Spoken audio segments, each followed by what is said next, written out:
హీరోయిన్లకు glamour ఉండాలి. అది ఉంటేనే సరిపోదు. అభినయం కూడా ఉండాలి. ఖాతాలో విజయాలు కూడా ఉంటే లాంగ్ కెరీర్ ఉంటుంది. అయితే శ్రీలీల గ్లామర్తో ఆకట్టుకుంటుంది. డాన్స్తో మెస్మరైజ్ చేస్తుంది.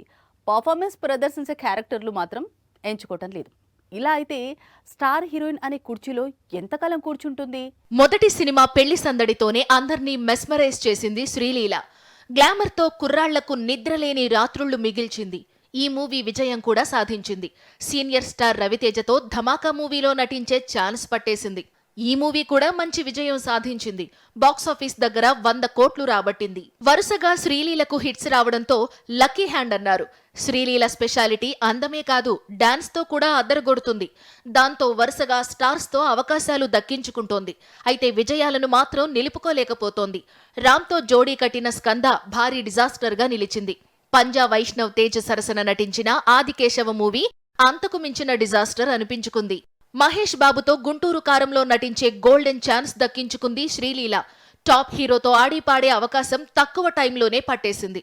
అయితే ఈ మూవీకి కూడా మిశ్రమ స్పందన వచ్చింది. చూస్తుంటే శ్రీలీలకు బ్యాడ్ టైం నడుస్తోందేమో అనిపిస్తోంది. రాబోతున్న సినిమాలతోనైనా ఈ బ్యూటీ హిట్ ట్రాక్ మీదకి రావాలని ఆశిద్దాం.